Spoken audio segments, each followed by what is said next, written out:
तुझ्या तुझ्या तुझ्या रूपाचं चांदन.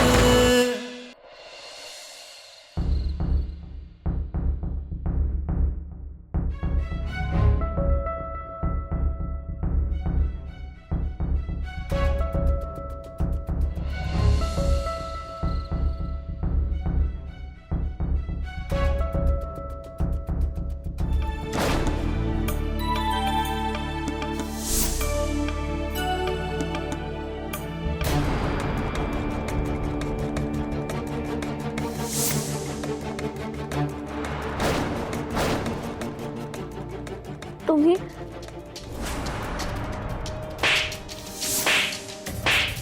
रेखा,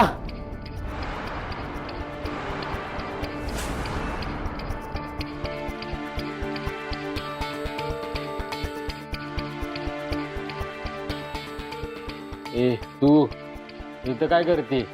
ते तुमची जखम बरी आहे का बघायला आले होते. तुम्ही जेवलात बी नाही.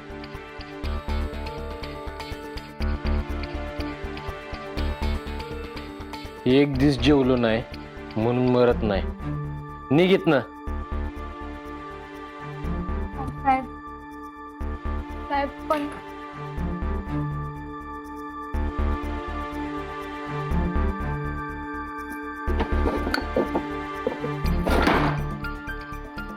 साहेब मला जरा बोलायचं बी होतं.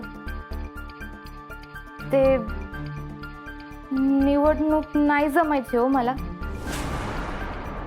नाही म्हणजे घरात त्यावरून भांडण व्हायला लागली आहेत ना. साहेब ऐका की, मला नाही जमायचं हो हे. दत्ता एकच सांगतो आणि एकदाच सांगतो, आई साहेबांनी घेतलेला निर्णय दत्तगुरु बी बदलू शकत नाही आणि मी तो बदलू बी देणार नाही. साहेब समजून घ्या की, असं का वागताय? त्याचं कारण दत्ताकडे बी नाही. साहेब आज तुम्ही माझा दुसऱ्यांदा जीव वाचवला. मग मी आज सांगते म्हणून एकदा तर विचार करून बघा की. एकदा, फक्त एकदाच एक गोष्ट ऐका माझी. तुमचे लय उपकार होतील हो. दत्ता फक्त त्याच्या आईचं ऐकतो आणि स्वतःच्या मनाचं ऐकतो. आई साहेबांनी तुला निवडणुकीला उभं केलंय म्हणून तुझा जीव वाचवला. नाहीतर तू जगली काय आणि मेली काय आपल्याला काय बी फरक पडत नाही. आणखी एक, तुझं जर प्रश्न विचारून संपले असतील तर निघायचं इथनं. आपल्या खोलीत आलेलं आणि जास्त वेळ तर काढलेलं आपल्याला आवडत नाही. निघ.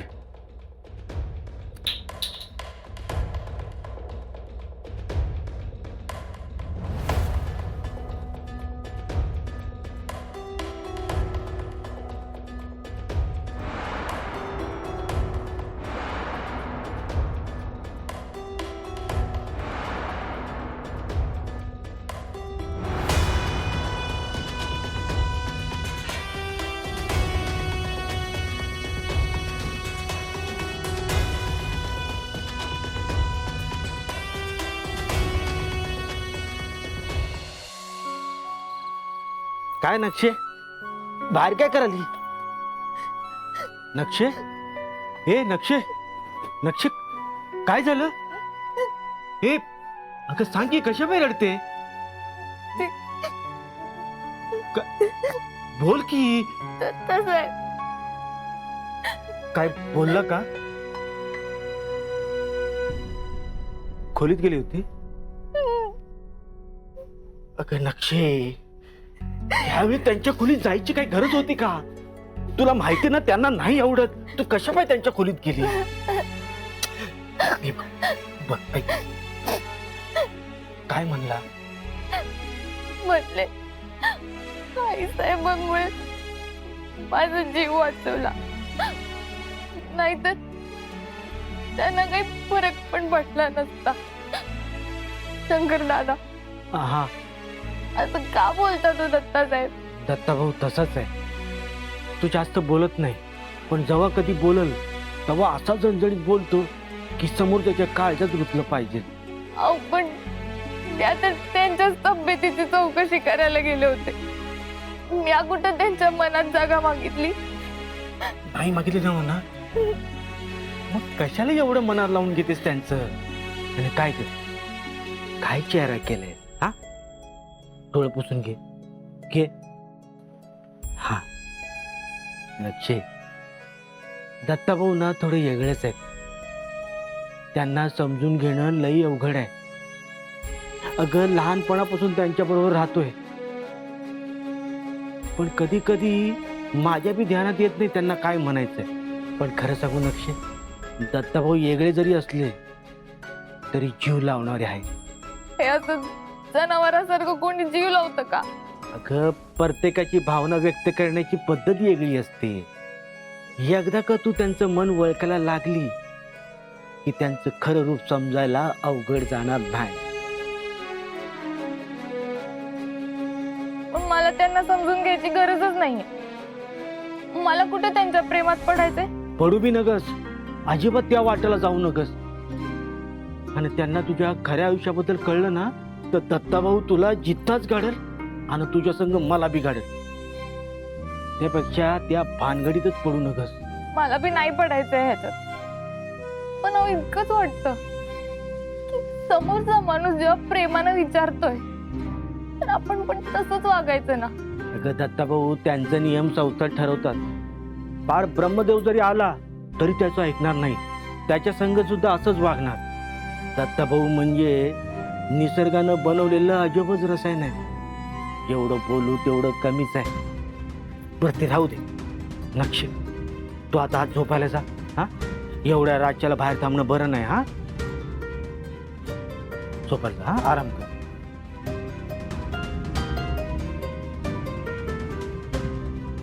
शंकर दादा, काय ग? बाबांना कुठे सोडलंय? अरे हो, हे बोलायचं राहूनच गेलं. अगं नक्षे, तू बाची चिंता करू नकस.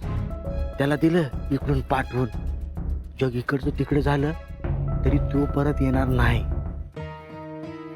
हा, ए थांब थांब, गाडी बंद कर. तुझे कागद दाखव. चल, लायसन पीयूसी सगळं दाखव. ए हेल्मेट वाले, चला तिकडे निघा. साहेब साहेब इकडे आहे ना जरा. त्याचे कागद तपासा. काय रे बाबा? ऐका ना, अहो लोकांना थोडं उशिरा सोडा की. का? अहो हा माल विकायचा आहे सगळा. ए पुंगळ्या, आता तू मला ऑर्डर देणार होय रे? काय करणार आहे साहेब, तुमच्या मोरे साहेबांनी आमचे स्टॉल बंद केले. आता पोटा पाण्यासाठी काही तर करावं लागेल ना. अरे जाऊ दे ना बाबा, कशाला उगा त्यांच्या तोंडी लागतोय तू. लागू बी नका. नशीब माना की मोरे साहेबांनी दया दाखवून तुम्हाला इथे राहायला दिलं. हा, आता भिका मागायची वेळ आली असती. म्हणूनच मूग घेऊन गप्प बसलोय आम्ही. आणि आम्ही हे असं लाचारीचं जीवन नाही जगत आहोत. हे कष्ट करून हिमतीनं कमवतोय. मोरे साहेब इथं नाही तर लय तोंड उघडायला लागलायत. हा, 4 दिवसांनी येत आहेत तेव्हा बघतो तुमच्याकडं. हा, चला आता निघा इथून, आम्हाला काम आहेत. टेम्पो चेक करायचे आहेत. चल बाबा चल, जाऊ दे. त्याचे पेपर बरोबर आहेत काय?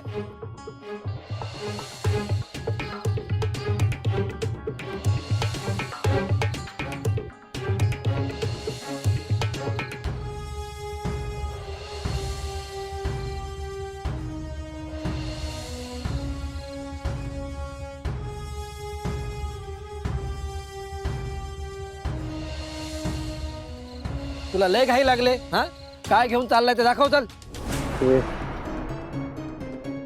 कुठे गेली तू? अरे माझा ठीक आहेस तू? हे माझं लाडकं कोकरू. चल चल, उतर लवकर, खाली दाखव. दादा हे बघा, फक्त 10 रुपयाला तुमचा मोबाईल याच्यात टाका, एकदम सुरक्षित राहील. काय नाही होणार तुमच्या मोबाईल. बाजूला रे, चल तू लवकर. रे उतर. चल उतर खाली.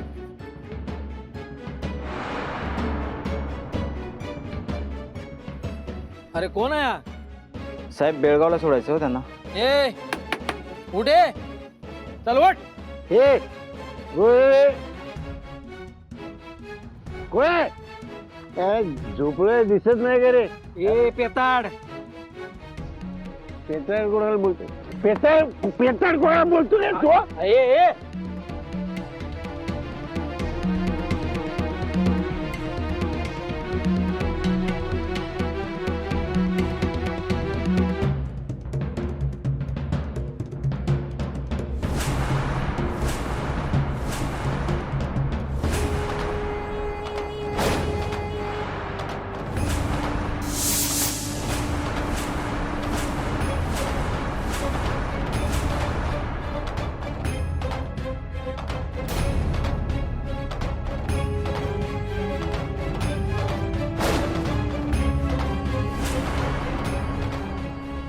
आई बाबा तू मला उठवलंस का? चांगलं स्वप्न बघत होतो. अरे माझी पोरगी पैसे कमवत होती, पैसे नाचत होती. अरे पैशाचा असा पाऊस पडत होता माहिती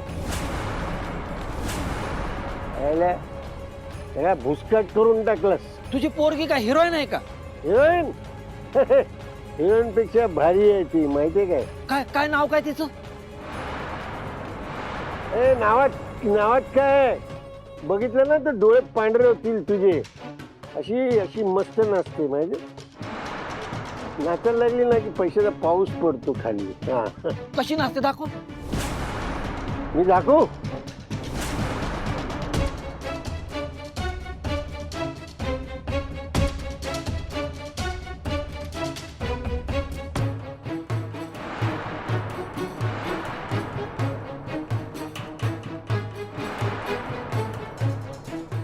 अरे बघत काय बसला, पैशाचा पाऊस पडतोय. उचल ना पैसे, उचलतो उचलतो हा. उचल ना. भारी हा भारी. मग आता आमचे मयूर साहेब असते ना तर त्यांनी पण मदत केली असती तुझ्या पोरीला शोधायला. ती कशी आहे? काय ना आमच्या मयूर साहेबांना पण नाच गाण्याचा शौक आहे ना. हा एखादा फोटो आहे का? फोटो फोटो ए फोटो बघशील ना तर आंधळा होशील, आंधळा.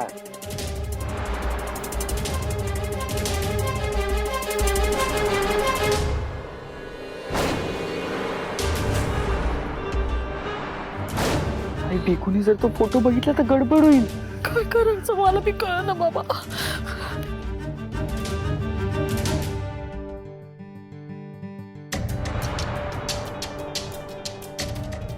काय अरे साहेब गेले काय रे? हा अरे इकडे आहेस तू. बघ फोटो बघ, फोटो. डोळे पांढरे होतील तुझे.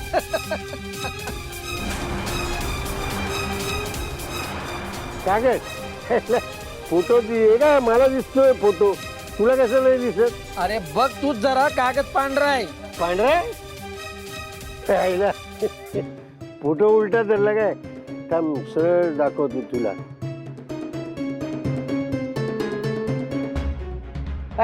अरे तो पोरगा फोटो घेऊन पळाला. अरे तू पोलिसांना पाठलाग करणार त्याचा.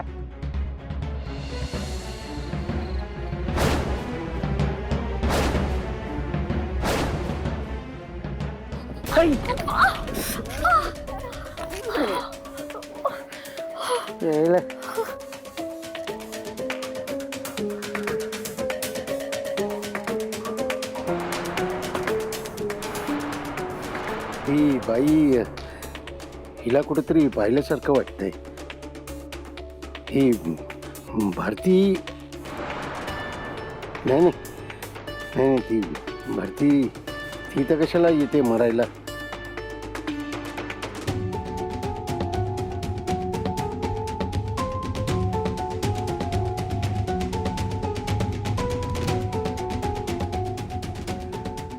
तो मुलगा कुठे गेला?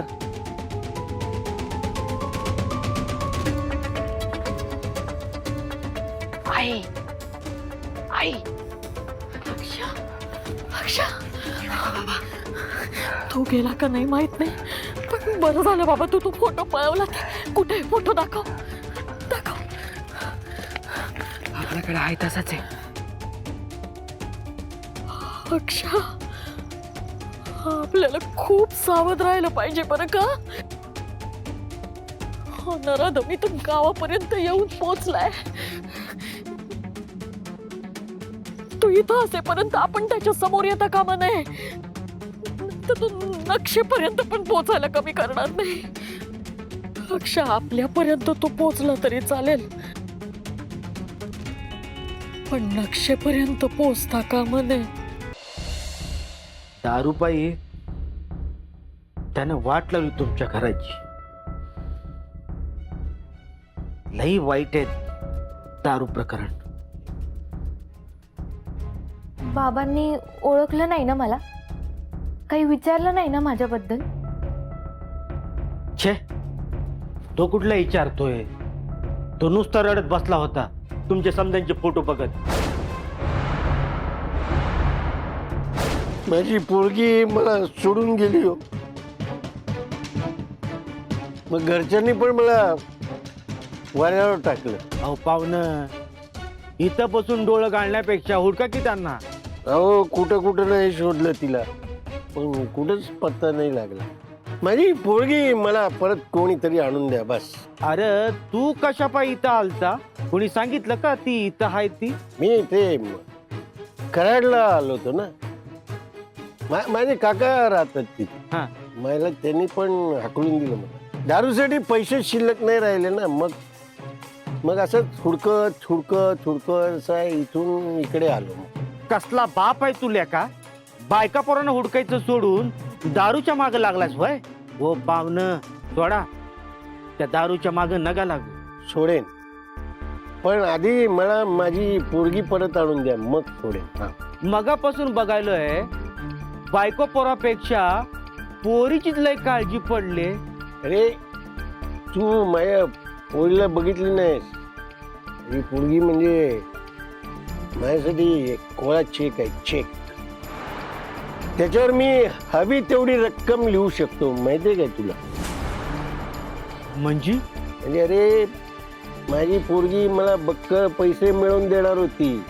काय असं काम केलं असतं तिनं पैसा आणाया?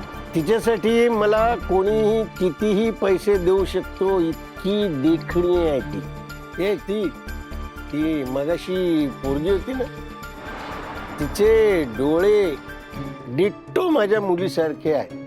असू दे अहो काय पाहुणं, पटापट प्या की. हा, अजून फक्त 2च बाटल्या, अजून 1 बाटली तोंडाला लावा. फुकटची प्यायला काय जाते, पिऊन टाकतो. त्या म्हणलं आता घेतोय वाटतं तुझं नाव, त्या अगोदरच बाटली लावली त्याच्या तोंडाला. मला काहीच कळत नाही हो दादा. काय करावं, कुठे जावं? जिकडे जाते तिकडे माझा भूतकाळ माझा पाठलाग करतो. शंकर दादा, एकीकडे गावभर माझे पोस्टर लागलेत आणि दुसरीकडे बाबा शोधत इथे आलाय. हीच भीती होती हो मला, म्हणून मला उभं राहायचं नव्हतं. नक्षे नग काळजी करूस, दिलं त्याला पाठवून तिकडं बेळगावला. तो नाही परत यायचा. तरी पण मला नाही हो हे करायचं. दादा, माझ्यासाठी एक गोष्ट कराल? अगं बोल की. एक काय 10 गोष्टी करतो, तू फक्त बोल. तुम्ही समजवा ना दत्ता साहेबांना. सांगा ना त्यांना माझं नाव निवडणुकीमधून कमी करायला. नाही, ते सोडून बाकी काय बी बोल. अगं दत्ताभाऊ कसले गरम डोक्याचे आहे, ठाव आहे ना तुला?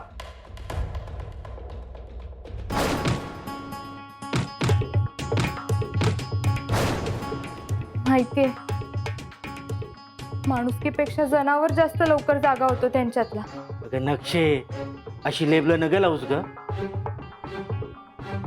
दत्ताभाऊ दिसतात तसे कधीच नव्हतं.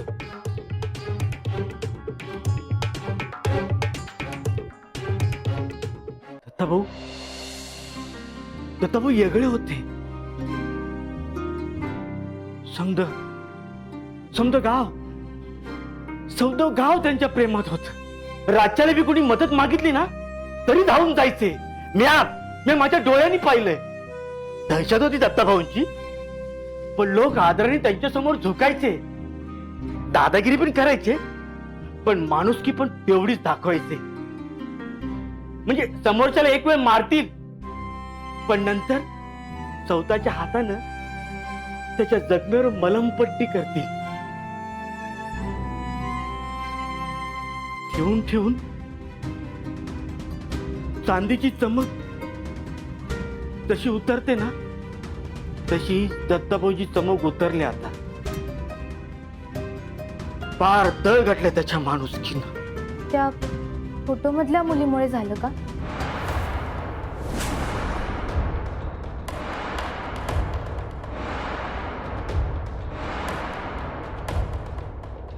वय तिनंच फार वाटोळ केलं दत्ताभाऊंचं.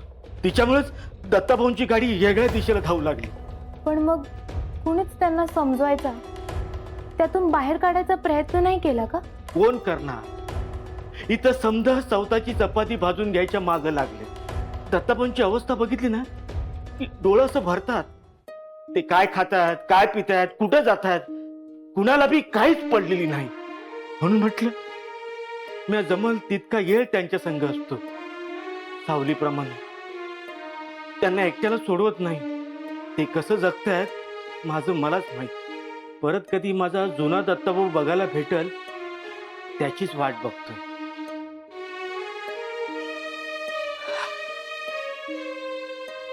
जाऊ दे नक्षे, तू झोप आता. उगाच तुझा येळ खाल्ला. जातो मी बघतो दत्ताभाऊ झोपले आहेत की नाही.